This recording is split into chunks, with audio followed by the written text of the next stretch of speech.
Well, hello there mortals. It seems that the human really wanted to do more stories from r/shortscarystories. This one comes from the user velvetujung. Titled Crab Hair. Mommy, why don't you put crabs in your hair? Normally, I would have been just a little annoyed by the interruption to my reading, for what felt like the first time in forever. I had thought I'd be able to get at least 5 minutes to myself to get into my latest murder mystery novel, but the question asked by my 5-year-old was strange enough that instead, I was more befuddled. "Sweetie, what do you mean?" I asked, as I placed my book down and sat up on the beach towel to look at her. She pointed to her head. "Why don't you put crabs in your hair?" she repeated. I frowned. I'm sorry, honey, can you maybe explain what you mean? I saw a lady with crabs in her hair. So why don't you do that? You saw a lady with crabs in her hair? My daughter huffed out a sigh, seemingly exasperated I didn't get her obviously very clear explanation already. Yup. Crabs. At this point, I simply didn't know what to say. I just continued to look at my daughter with a frown, confused. Why are little kids so goddamn random? With another long-suffering sigh, she held out her hand. "I'll show you." I glanced at my book, longingly, and then our belongings, before looking around the beach. It was empty, but I was still hesitant to leave everything. "Where's Daddy?" "He went to pee, back by the car." Of course he did. Without telling me. Leaving our kid alone without supervision. Great.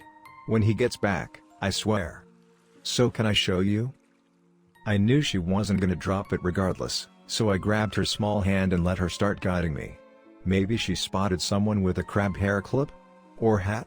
Which means we aren't alone, so I shouldn't be leaving all our things.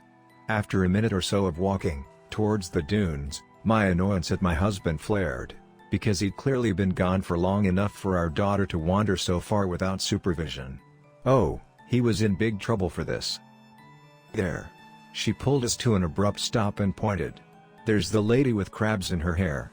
Can I put crabs in my hair? Damn, am I gonna have to search online for crab hats later?"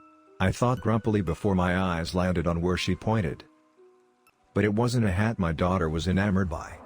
God. It was. It was the naked, bloated body of a woman, whose dark hair was fanned around her head. Little crabs skittering about in the tangles, and all over her discolored flesh. I briefly was aware of my husband calling our names from behind us, back from his bathroom break. My daughter, oblivious, tugged on my hand, as I stood frozen, staring at the corpse with wide eyes. "Mommy. Please, can I also have crabs in my hair?" Well, that's the entire story, mortals. Remember to view the source and the mortal creator, which are on the descriptions. Now to address the mortal viewers, an original creation of the human will be released in 2 days. Hopefully you mortals will enjoy another spooky story. The human is still requesting you all support him via Patreon. Honestly, our reach is growing at quite the slow pace. Moreover, the mortal seems to grow tired due to the lack of good food. The only reason there is a rise in viewership is probably due to the application TubeBuddy. It seems to be helping new startup in the human. Well then, remember the usual: subscribe, like and share, since the human's still not getting paid for this and I'm not planning on improving the human's quality of life anytime soon. Ha ha ha ha. So goodbye mortals, I'll see you soon enough.